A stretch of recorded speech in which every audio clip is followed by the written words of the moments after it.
welcome to you guys that are online. Deanna, I hope I pronounced it correctly. Feel free to put in the chat where you're joining from. So my name is Brooke Grandison. I am the owner of Essentials for Healing Incorporated, which is a mental health agency where we provide mental health services such as counseling, psychoeducation classes, and empowerment coaching. This is one of those psychoeducation classes that we have been providing, and this has been an ongoing series, the Raising Emotionally Healthy Children. And we are on week 3, where our presenter, Tyjalea Robertson, will be presenting on teens who are having suicidal ideation, um, and also teens who are also engaging in self-harming behaviors. All right, you said the chat box is not opening. No worries. Okay, I said it correctly. Yay, I'm happy. So you are from Fort Worth, Texas. Wow, we're all the way in Cali. So welcome. Thank you for joining. So I'm going to introduce the presenter, and she's been our ongoing presenter for this series. And she comes with a background with having her bachelor's in business administration and her master's in marriage and family therapy. She is an associate registered marriage and family clinician, as well as an associate registered professional counselor. So I'm excited to introduce her. She comes with a lot of wealth, a lot of knowledge, and she's going to share a little bit about herself. But the other weeks that we did tackle was pertaining to depression and pertaining to anxiety.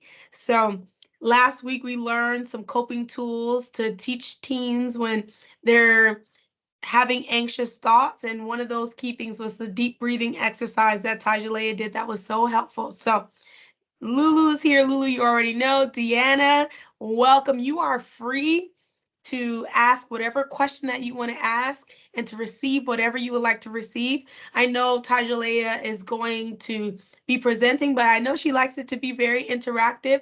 So if you would like to say something, you can open your camera and put your hand up, or use your hand emoji if you're tech savvy, and I'll be monitoring that, or you can put it in the chat. But also at the end, we're going to have a Q&A, so feel free to ask whatever you want to ask pertaining to whatever you need. So without any further ado, I will turn it over to Tyjalea. Hello, good evening, everyone. So for those of you who I am just being introduced to for the first time, I'm associate marriage and family therapist, as well as an associate professional clinical counselor. So both are therapists, but have different focuses. Marriage and family focuses on relationship dynamics, and the professional clinical counselor focuses on more so the individual goals. But since I'm both, I bring both of that into a session with clients that I work with, and then the teachings that I do. You will also notice that there is faith integration throughout this webinar series, and that is because my therapy style typically does include that, because a lot of clients I work with do ask for that and seek that within their sessions. And so I'm able to do it not only because I'm a believer and I have a background in the faith, but I was also trained in that faith integration when it comes to mental health. So you will see that throughout this presentation. So this week's topic is suicide and self-harm amongst our adolescents. So slightly heavier. I'll go ahead and get my screen up so I can begin sharing with y'all. And just like Brooke said, feel free to unmute and share in the chat box. I cannot see the chat box, so Brooke will let me know if you do put something in there, but do not feel like you have to hold your tongue until the end. You don't have to. I'm able to respond to you even in the midst of my speaking, my teaching. But we also will have time in the end if there are any questions that you did want to hold or that I did not answer. Okay.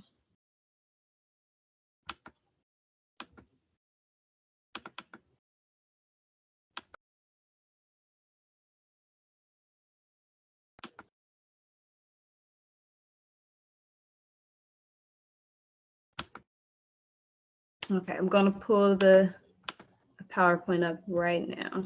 So you guys should see it in just a few seconds.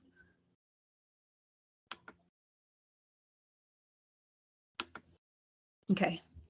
Brooke, can you guys see that? Not yet. It's coming up slowly. Okay, it's warming up. It's warming up. All right. Let me know when we're good to go. Okay. Good We're to go? good to go. All right. Okay. So I already introduced the topic, and I like to start these series teachings with a scripture. So the scripture that I want to share for tonight is from Psalms.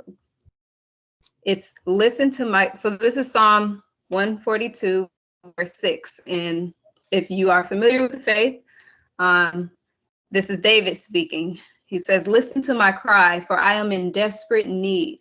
Rescue me from those who pursue me, for they are too strong for me. And so if you know a little bit about the story of David, at this time, this is when he was being pursued by Saul, who wanted to kill him. So he is going through a season of enormous distress, right? And we can see this through his scripture, through his prayer to God. He's crying out, listen to my cry. He says, I am in desperate need, right? Sometimes the experiences we have, the experiences our children will have, pushes us to a point of desperation. We're crying out. He's saying he wants to be rescued from the situation that he's in, and this he's being pursued. Now, David is talking about someone outside of him, but when it comes to self-harm, suicidal ideation, when it comes to things that we are feeling mentally and emotionally, we're trying to be rescued from something that is within us, something that we can't get away from, right? Like we feel like we don't get a relief from it because it is connected to our person. So I wanted to share the scripture because there are themes of this level of intense distress throughout the Bible, and not just David, but if you think of Job, he cursed his own death. So there, in Elijah, he, in the same way, I believe Elijah was suicidal. He had suicidal thoughts when Jezebel was after him. So I wanted to share this scripture because this kind of demonstrates that extreme emotional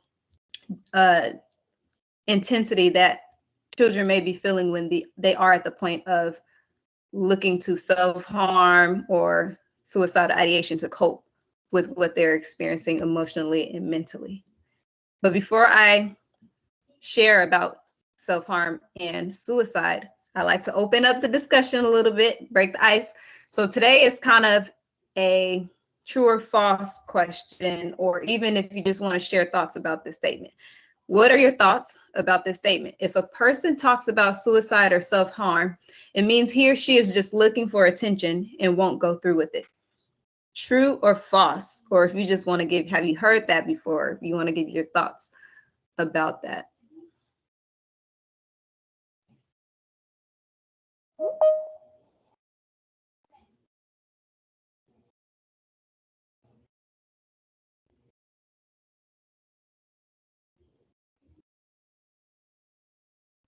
Welcome, Stephanie.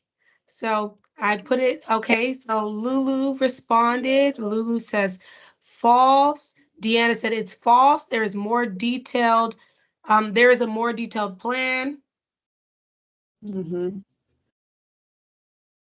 Yes, so we're going to go with false. We got false coming up so far. So we'll go with that, right? It is false. But we hear that often, right? Especially when someone is talking about it, but they haven't made actions toward it. And then also when someone has made actions towards suicide in response to their suicidal ideation, or their talk about wanting to harm themselves, if they do it and they don't die by their actions, we still say, oh, you made the attempt because you're seeking attention, right? So it is completely false. We always stress, if anyone is mentioning that they want to hurt themselves, take it seriously. It's not our job to try and figure out if they're serious about it or not.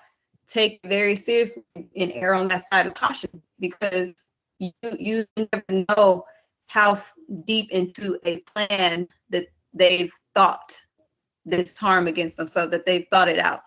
And also when it comes to that statement of like, they're just looking for attention, the way I like to view it is, you know, whether or not they're quote unquote looking for attention, it obviously means if this is coming out of their mouth and this is the way that they're speaking, it means that something needs attention given to it, right? Like they're, even if they're not at a place of having a plan with suicide or to that level of immediacy or crisis, just the fact that it comes out of their mouth or it passes through their mind as a thought, they're trying to communicate something about whatever they're experiencing. Like, what, this is so beyond me, or this is so overwhelming that something like this would even come out of my mouth, even if I didn't think that far into actually doing it. So even if attention or not, something needs attention given to it. It means that we need to give some type of attention to what is occurring for this person, for this child. Okay, so self-harm I will talk about first, and so because they are different. Self-harm is hurting yourself on purpose. So this is non-suicidal injury, and it signifies an inability to cope with the emotions or mental thoughts that are occurring, the inability to cope with them. And so they turn to self-harm. They turn to this coping mechanism. It's often done through, usually they may cut, burn, do burns, or hit themselves. And I want to stress, self-harm as well as suicidal ideation, they are not illnesses. They are not a disorder. They are symptoms of something. So these are symptoms. These are things that indicate something else is occurring for this child. Now, you guys know I like to explain the cycle of things, right? Of how is it that a person would engage in self-harm and then continue to engage in it. So typically there are negative emotions that present themselves with, just living life, right? You may feel sadness, anger, despair.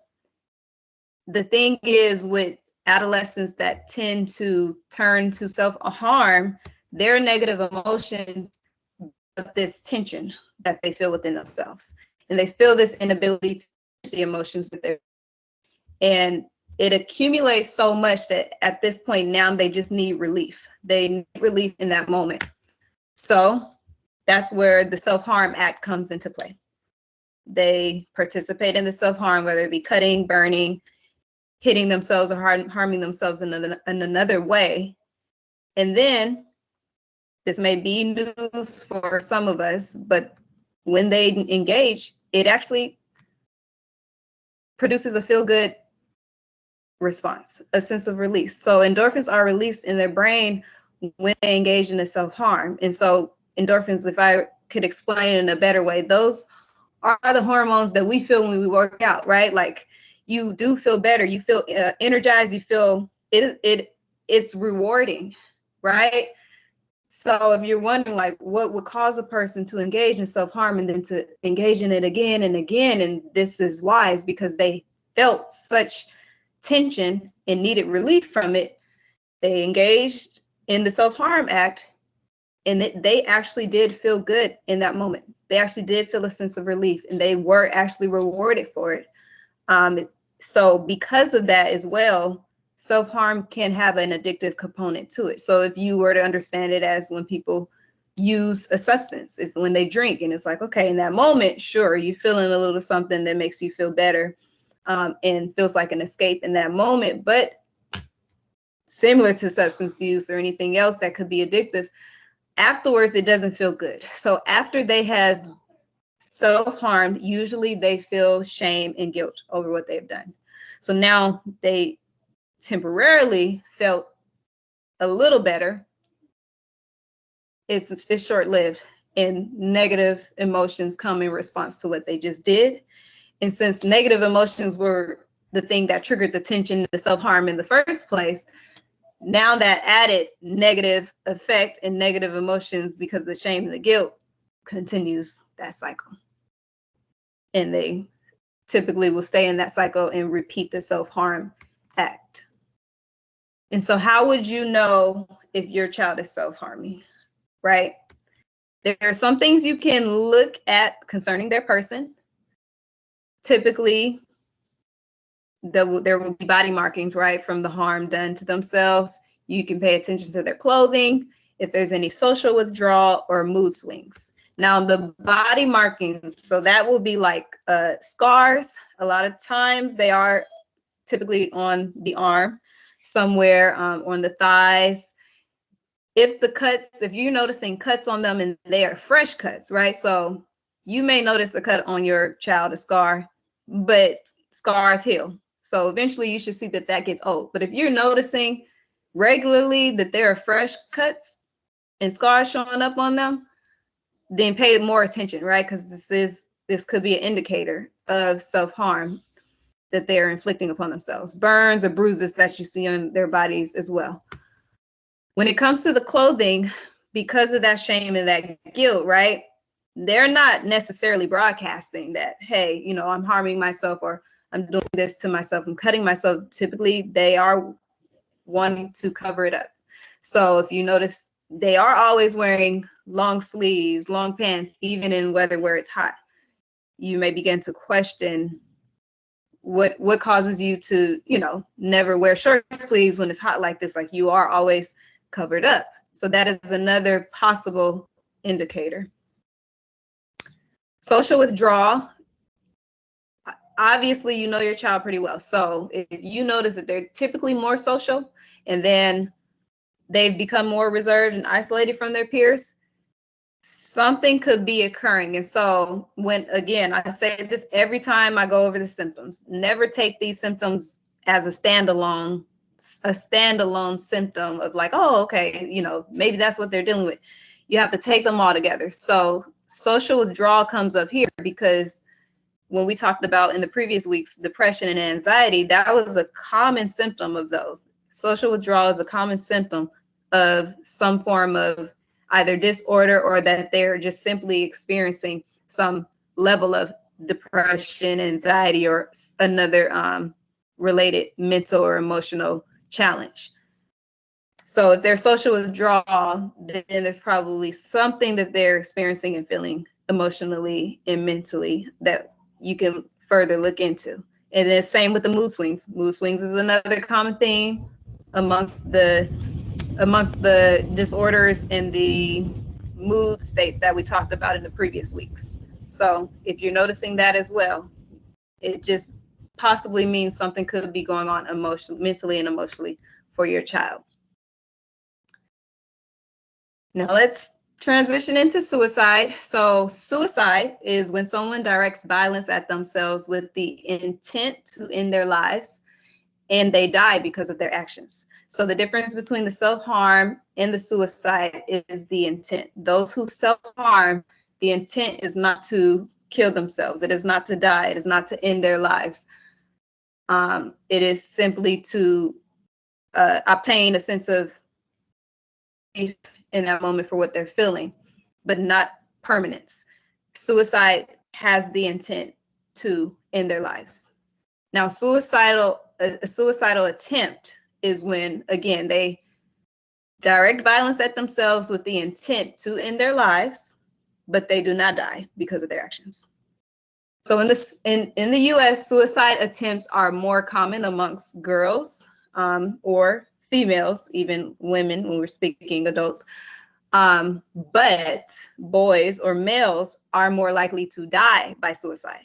So I'm curious, before I give you guys the reasoning behind those statistics, what are your thoughts? What would make it possible that women, girls, females have more attempts, or it's more common amongst them, but boys are more likely to die by suicide? Does anyone have a thought, a guess?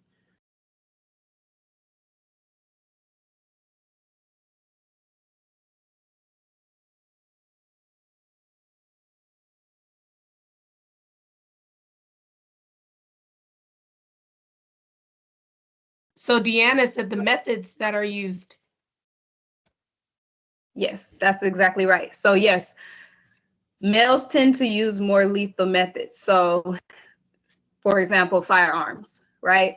versus girls or women tend to use less lethal methods like poisoning, taking pills, things of that nature. So that is why, yes, attempts are more common amongst females, but actual deaths are more common amongst boys when it comes to suicidal attempts or suicide. And then lastly, suicide is preventable. So this is why we have these discussions and these conversations, because there are things that we can be aware of if we already and do something about if we are familiar with the signs. So that's what we're going to talk about tonight.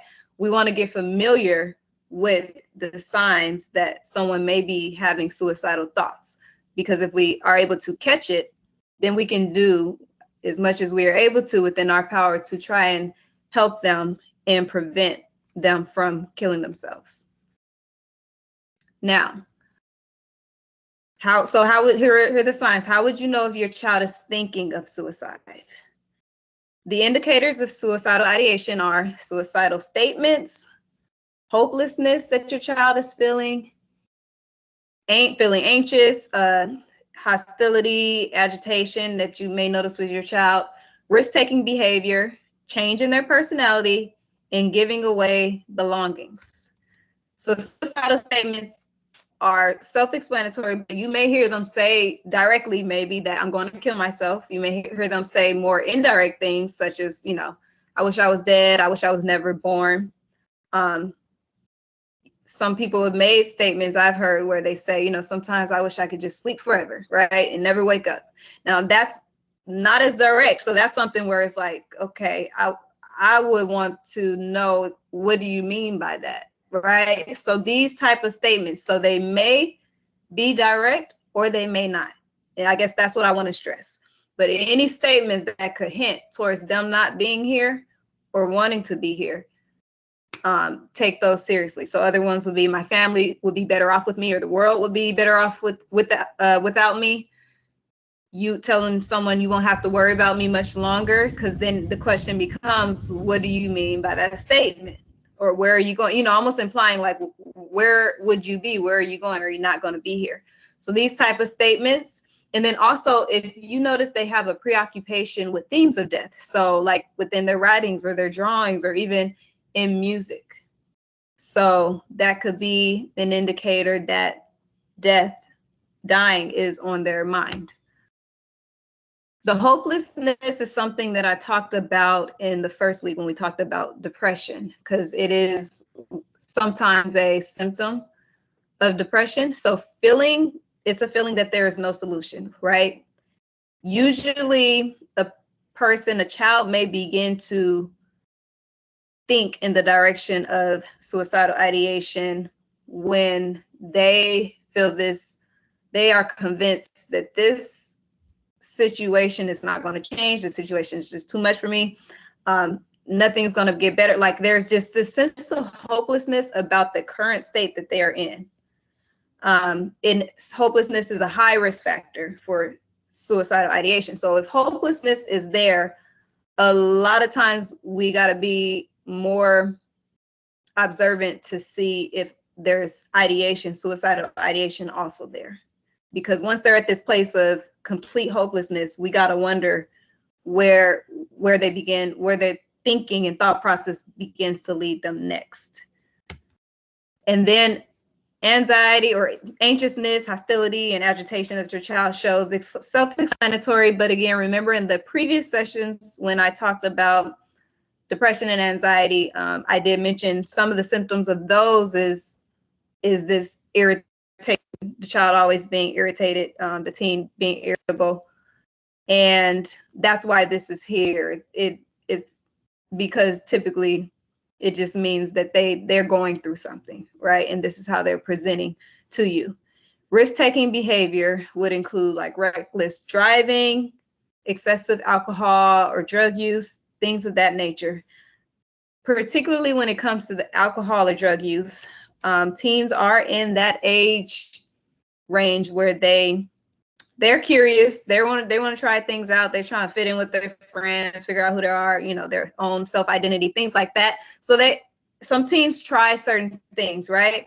But a teen that has gotten hooked, right? So that's where we say excessive alcohol or drug use. A teen that has gotten hooked on substances, you would probably become curious of what are they're probably coping with something, and what are they coping with. So these type of behaviors are indicators of, okay, what's happening. My child could be experiencing something where they are feeling like they are completely unable to cope, and their care for their well-being is a little bit lower, right? Now, again, you know your child, so if you notice a change in personality, they used to be more social, but now they're a little bit more reserved. Something has changed. That is another. And then giving away belongings. So this is not just giving away something in general. Again, you want to take all these things I'm talking about all together and kind of create a picture. But if you're saying all these other things, and then also that they're giving away not just belongings, but prized possessions, something that they really, really highly valued, and you just would have never thought that they would give this away. You know, they loved it so much. So yes, there's some people who's generally generous, right? Just being generous, but that's why I say take this all together. The prized possessions sign is important, because typically when they are having ideations, and also when they have a plan, they're making these final arrangements. They're giving away things because they, in their mind, are planning to not be here. So the giving away of belongings or prized possessions, that goes into the fact that they could be making some final arrangements because of a decision that they've made. And then this is important too, because if you do have a child that you know struggles with suicidal ideation, and then also maybe linked with probably depressive mood or something of that nature, typically, or I will say there are times where a person will have a sudden lift in spirits, and you would think like, okay, like, you know, this whole week a switch must have flipped, and they're doing well, like they're happy, they got energy. Don't necessarily like let your guard down as far as, you know, keeping your eye on them. You probably should still observe your child and pay attention, and probably even closer attention, because a lot of times that lifting of spirits is because they've made a decision. They at this point are not just thinking about it, having thoughts about it, that they've made a decision and they've made peace with it. So sometimes that can occur with a person, that can occur with the person's a teen, right? So if you notice the lift in spirits, still continue to monitor your child if you do know that they struggle with suicidal ideation. Now, a few additional considerations for both. So for both self-harm and suicidal ideation, typically these two, again, because I said they are not illnesses, but they are symptoms of the inability to cope with emotional and mental distress. So typically they are linked to a mental illness or a disorder. Most of the suicides that have occurred, the underlying disorder was depression. So I'll say this in a different way to make this clear. Those who struggle with depression, not all of them have suicidal ideation. However, those who have died by suicide, for those that have died by suicide, the underlying disorder for most of those deaths was depressive disorder. And then so you also have other disorders that are commonly linked with suicidal ideation and self-harm, and those are the other mood disorders, substance use disorder, eating disorder, and then like bipolar disorder, which is a personality disorder, a little less common, but depression is a common disorder within the US. So we do mention that because it is more commonly that you may see either your child or a family member or your own self may have some experience with it. And then also something else to consider concerning your child and self-harm and suicidal ideation. Suicidal ideation is if you know that there has recently been a triggering event in your child's life, right? So a loss, right? A loss of a friend, a family member that has occurred. I put breakup on here as well because while from our adult lens, we kind of look on teen relationships of like, oh, like, you know, oh, that's no big deal, get over it. For that stage of life that they are in, that, I mean, even as adults, breakups could be, you know, really distressing. So imagine for a teenager, right? And then, so a lot of times breakups can, or relationships can have this level of heavy impact on them. So that is a triggering event that you could consider when you're thinking like, okay, has something recently happened in their life or to them?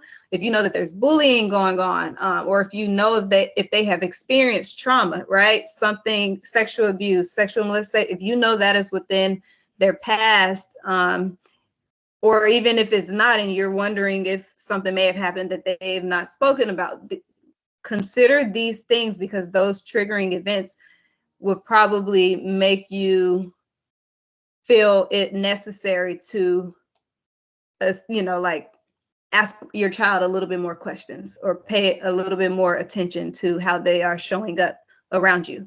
And then previous attempts is bolded because previous attempts, previous suicide attempts are a high risk factor for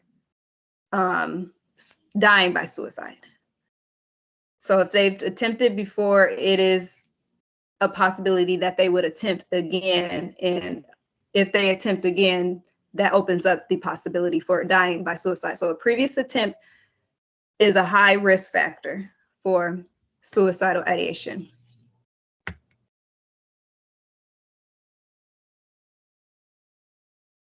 Now, also pay attention if your child seems to always carry like sharp objects with them. So like having knives on them all the time, razors or blades. This is a consideration for when we're thinking about more so self-harm, right? So if they're carrying sharp objects with them, or if you notice that they're acquiring lethal items such as rope, firearms, pills, pay attention to that, right? Because that could be connected to suicidal ideation.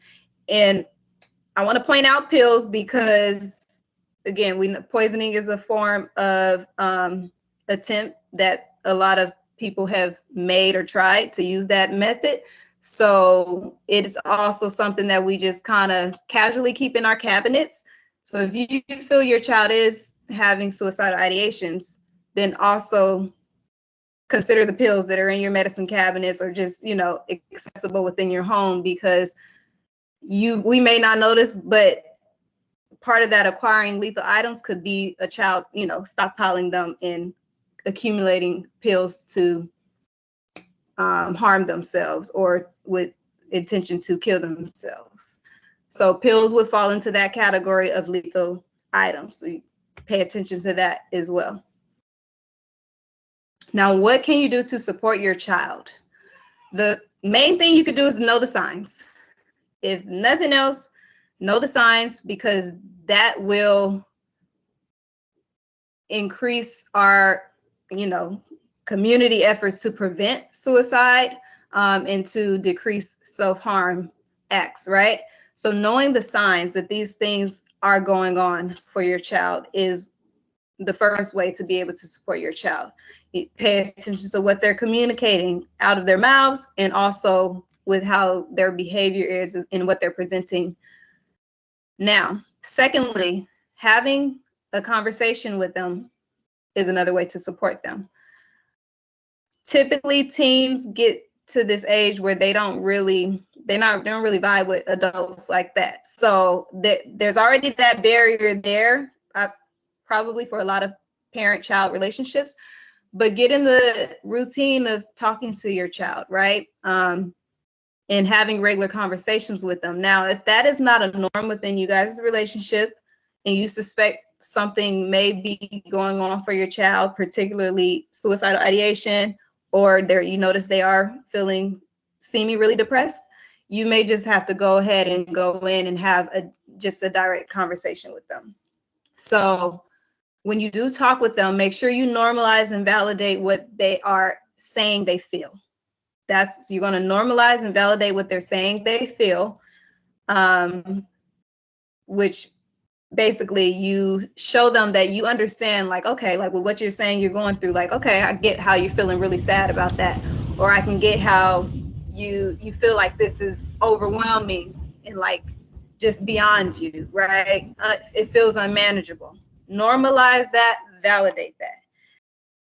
Now, if in your conversation you have a concern that they may have some suicidal ideation or even self-harm, you can ask them directly. In fact, I encourage you to ask them directly if this is their experience. So what that will sound like is, if they did make a statement that sounded like a suicidal statement, you would directly ask them, do you have thoughts of killing yourself? Do you have, and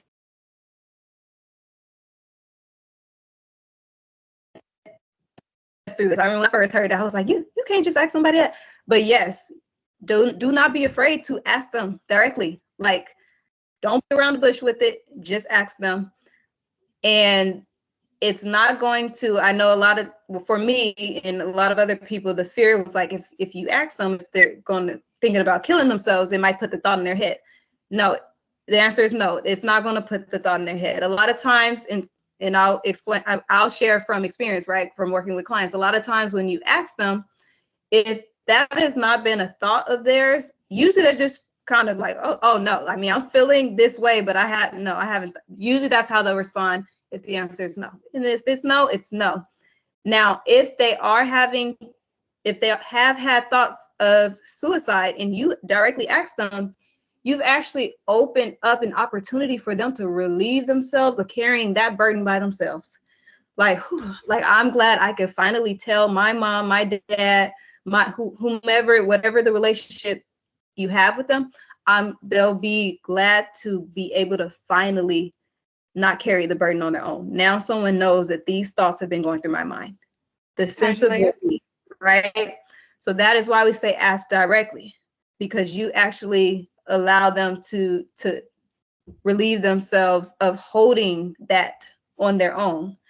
And then not only that, but once you ask them, they've given you direct access to how it is you can help them. Because now you know how intense it is. Now you know where their mind is and where their thoughts are. So if they do say, yes, I have had thoughts about it, or sometimes I do think about not being here, at that point, now you know to reach out for resources to help them. So what that would look like if you did get further help for them is typically when they get to someone like myself or Brooke, a professional within the field, we assess further for if there's a plan and an intent to do it. And the reason why we would ask them if they have a plan to do it and what is the plan. The reason why we need to know is because if they can tell us what the plan is, now we also have more information and detail on how to help them. And we also recognize, okay, we really need to get in and help make sure that this child is safe. So also, I'm not going to, if you guys don't feel comfortable with having the conversation about the plan with your child, right? Because I get that could be a little bit too sensitive. At that point, once they just say yes to suicidal ideations, you can transfer it over to your resources, tapping into your resources, like, okay, like, let me get myself and my child some help with this. But if you did feel comfortable to go ahead and ask them right then and there, or when we ask, when it comes to the plan, the thing is, you're not putting a thought in their head. If they have an answer for these things, these questions that you're asking, especially if they have an answer for a plan, that actually just indicates that they've not only thought about this, but they've put pretty significant thought into it. So this is why we ask these questions and we're direct about it. So be direct in your questions if you do have some feeling within your spirit, your intuition, just some concern that I don't think my child is just experiencing emotional distress or mental distress, but I think they I am concerned that they are also possibly thinking of hurting themselves. And so in that moment, just be there as a support, offer your support, let them know that, you know, you'll do what you can to get them safe and make sure that they are helped with the distress and the overwhelm that they're feeling. So that looks like, again, I mentioned transferring it over to now a professional, right? You would then seek professional help, right? Because I don't think anyone should try and manage this on their own. Like, any parent should try and manage this on their own. But typically something like this, you need a team of people, right? You don't want to now be the only one holding the weight of what's occurring. So seek professional help. And so that's a therapist, that's going to your primary care doctor and getting referrals and resources from them. Also, if it is confirmed, right, if you're sure, or maybe even if you're suspecting that there is some suicidal ideation or self-harm, you need to get, as far as the plan for safety, you need to get objects removed, lethal and sharp objects removed. So removing knives, removing firearms, right? Those need to be put away, locked away with a code. You know, it needs to be completely out of reach from children in general, but especially if you know that your child is experiencing suicidal ideation. Again, the pills, the rope, things like that. Remove the items as much as you can, their access to these items. And then also, if you know your child is actively having suicidal ideation, do not leave them alone. They need to be with someone. So either if you're going somewhere, because we understand you still have life to live, right? That's why I say, do not try and go at this by yourself. You do need others to be informed of what's occurring for you, your child, your family. Life still has to continue for you. You still have daily responsibilities. You cannot be with your child all the time, everywhere that they are, right?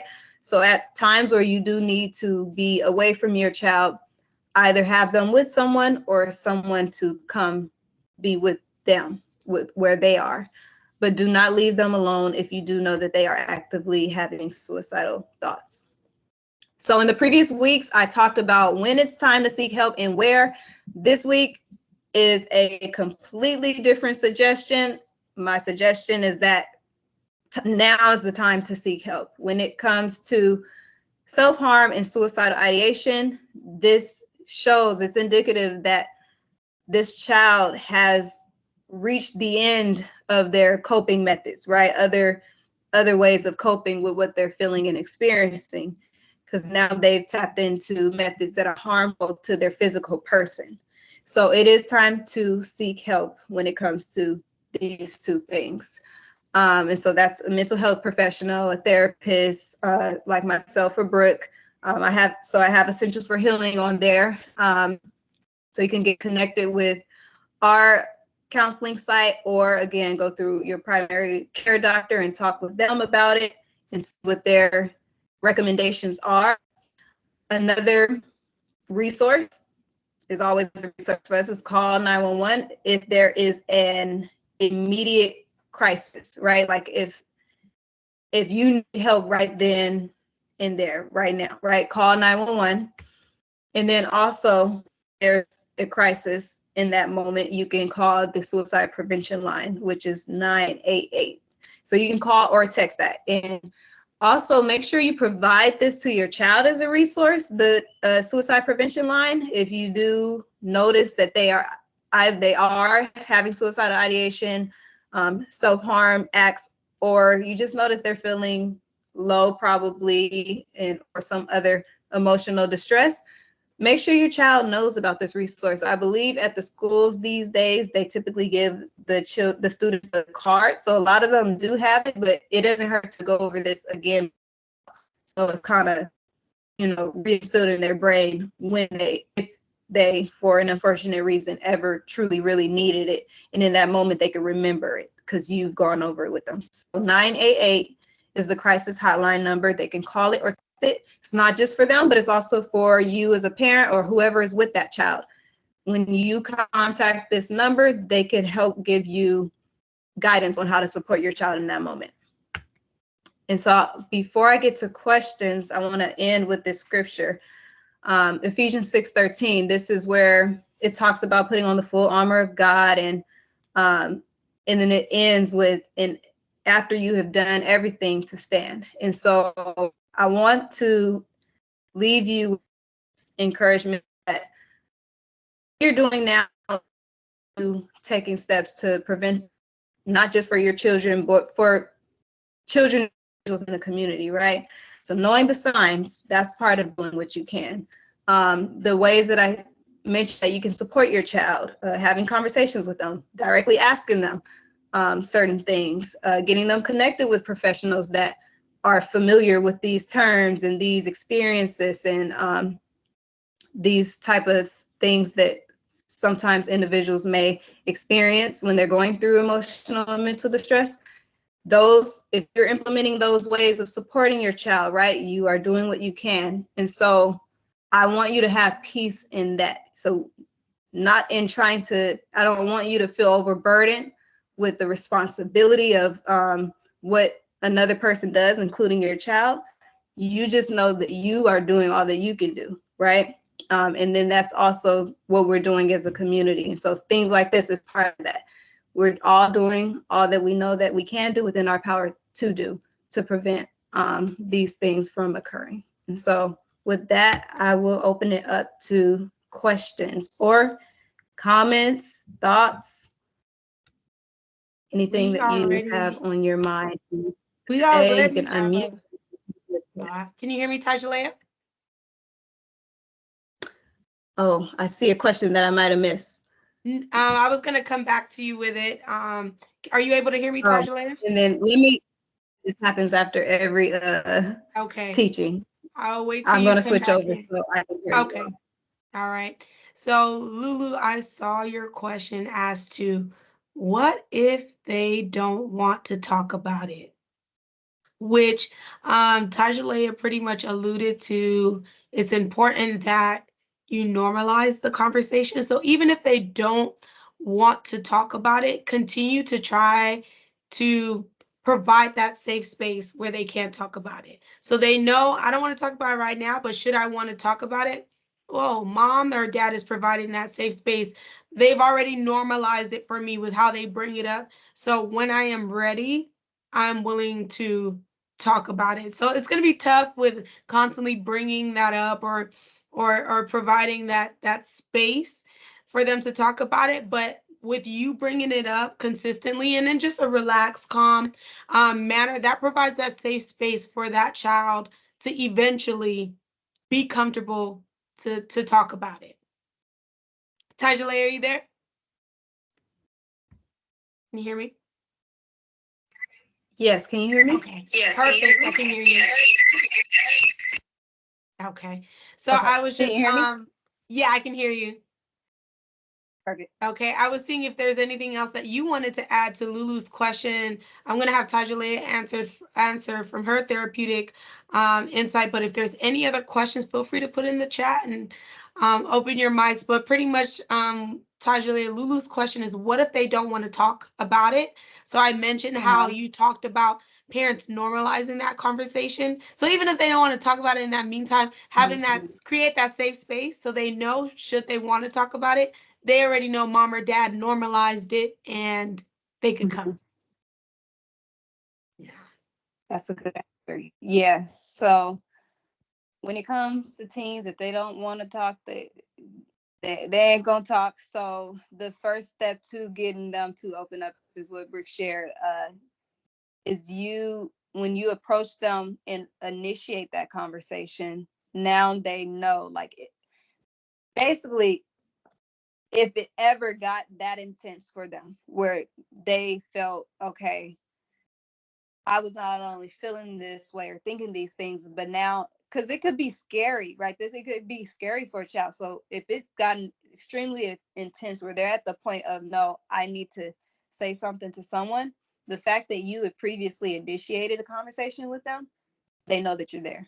They will reach out and take that lifesaver when they feel like, okay, no, I need to speak to someone. because they meet this place of desperation when, like when I talk about the opening scripture, they meet this place of desperation. So they might actually remember, I can talk to my parent about it because they've already tried to open the conversation with me. Versus if you never initiated the conversation, it may not even be a thought in their mind of like, I can go to my parents. They may think, Mhm. I can't go to my parents. I can't go. If you've initiated, you, by that act, let them know I'm here. Like, okay, if you don't want to talk about it right now, I am here. And then also, you may ask them too, validate that maybe right now they may not want to share or share with you, but if there is someone that they would feel comfortable sharing with, right? Like, so you may say, I know it may be hard to talk to me about it, being your parent, but is there someone that you would feel comfortable talking to? So sometimes, or a lot of times, teens have someone that they might feel comfortable talking to. That may be a teacher at school. That may, there a lot of times there is someone that they can have those type of conversations with. Oh, Yes, you have a comment there. I see you reading it. thank Amazing. you so much. Any other questions? Lulu, that was a great question because teens are tough. Mm-hmm. Yes. Any other question? Okay. Wow. I'm still gonna leave a couple minutes open just in case anybody has any other questions, but I'm gonna put this in the chat. So feel free to rate Tajalea and let us know how she's doing with presenting this series. I'm putting this as well. Oops, sorry. Hold on. Give me 1 second.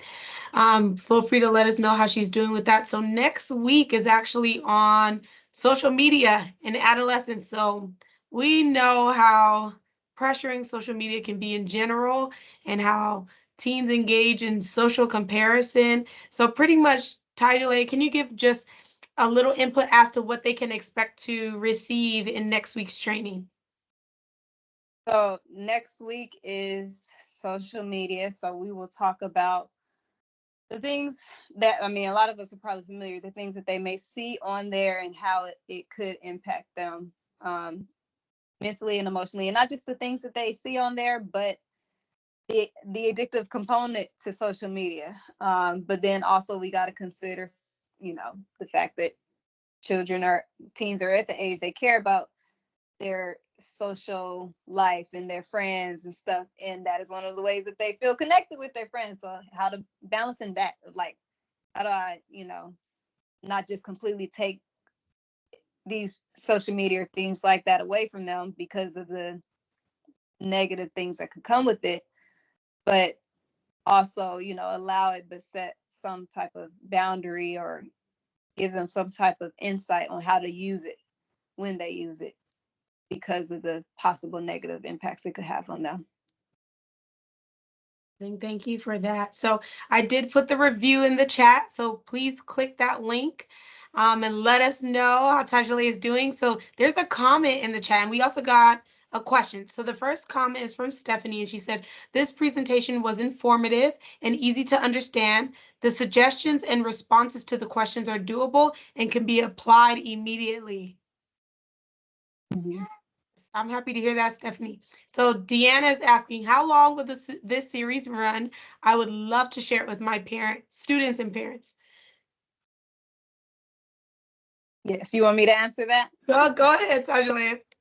So this is a 6-week series. Tonight was week 3. So we do have 3 more. We are wanting to know you guys' input as far as running the series again. And then that's why we do have the review there.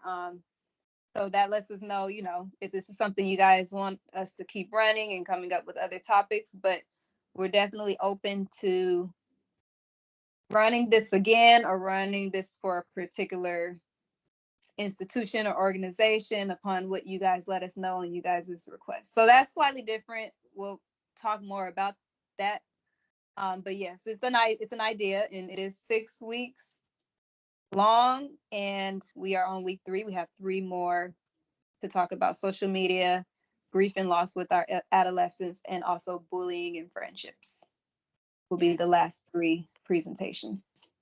So I also put the registration link for next week in the chat. So feel free if you want to go directly to that page and already register for week 4, suicide and I'm sorry, social media and adolescence. Also, like what Tajale mentioned, if there's anything, if you guys would like us to rerun this, we'll take your input. If there's any specialized classes that you guys would like to receive information on, we can definitely do that and get that going. Speaking of classes, I'm going to quickly share this. So we do have an upcoming training that's coming up called Overcoming Childhood Trauma and Navigating Challenging Family Dynamics. So this one will be at a cost. So it's 50 per class or 350 if you want to purchase the bundle. But we do have ongoing classes that will be either free or come at a cost. This one will particularly focus on individuals healing from childhood traumas and if they're still interacting with those persons that may have contributed to their trauma, which may have been family members. So providing individuals with those tools with healing from that trauma, as well as how to set boundaries with those individuals that are perpetuating that trauma, whether within the family or the generational cycles. So look out for that. Following the trainings, what we typically do at Essentials, we do send you an email. So this information will be in your email. The Google review for Tajale will be in your email, as well as the registration for next week. But I already put it in the chat just in case you guys wanted to register right away. So, and thank you, Lulu. She said, I look forward to Fridays. Great job. I can't wait to We will see be you next week. same time, 6 o'clock. So yes, if you show up on Fridays, you can expect for us to be here. The link is different each week, so that's why we send them to you in the emails. But also, it's always on Essentials for Healing's website as well. Which I will put that in the chat. So feel free to subscribe and see what we have going on, because we're going to always have something going on, because we find it a passion to serve our community and to educate and to provide clinical services. So we are here. And thank you so much, Stephanie. She said rerun. So input noted. Okay. Yeah. Thank you guys so much. All right. Goodbye, Any other everyone. questions? Good night, Stephanie.